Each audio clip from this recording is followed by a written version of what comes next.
So my friend recently bought the Tripowin Ruta 10. He paid just under $20 for them and he says he's very satisfied with the purchase. I, however, have found a few things I don't really like. I'll cover all of that and more in this video. Let's first start off with the unboxing experience. You get the earphones in this standard looking box.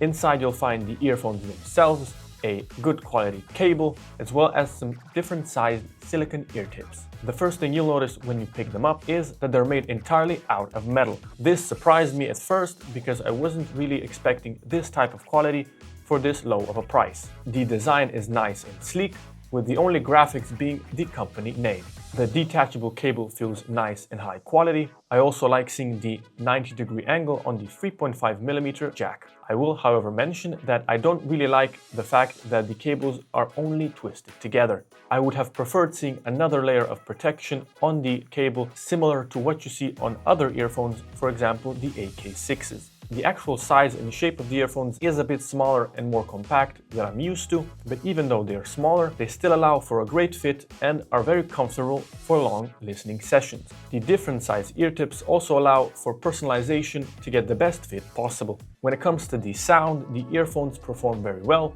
but they are a bit more on the bright side. When it comes to vocals, the earphones really shine. The vocals produced are forward, clean and beautiful, especially when listening to melodic music. The earphones also offer great instrumental separation. It handles genres like rock and metal very well. You can easily pick out the different drums and guitars without the sound getting muddy. I did try them out for gaming and I do have to say they performed very well. They did a good job at allowing me to pinpoint the exact location of sounds. Now, if you are more of a bass head like me, you will be a bit disappointed by these earphones. The bass is fast and punchy, but it does lack some meatiness or a sub bass I'm more used to. I find earphones like the AK6s a bit better because they do add that layer of sub bass which just brings the entire song together. Because of the forward upper mids, it can also occasionally feel a bit too in your face or shouty on certain tracks, especially at higher volumes. The tuning is a bit generic and lacks a bit of character compared to other premium budget alternatives. Now let's move on to the pros and cons of these earphones. Starting off with the pros, the earphones have a premium build. The all-metal construction is a pleasant surprise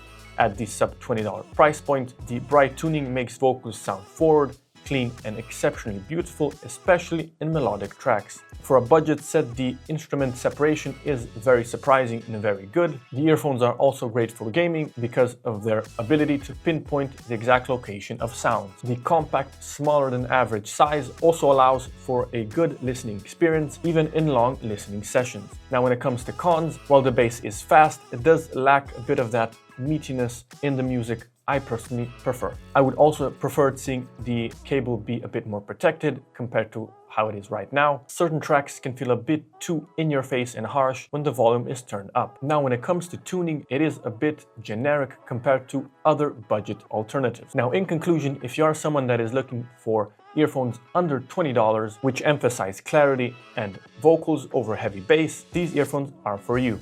But if you are someone that prefers a more bassy sound, then I would recommend you go ahead and check out my review of the AK6s. They produce arguably better sound than these and are at half the price.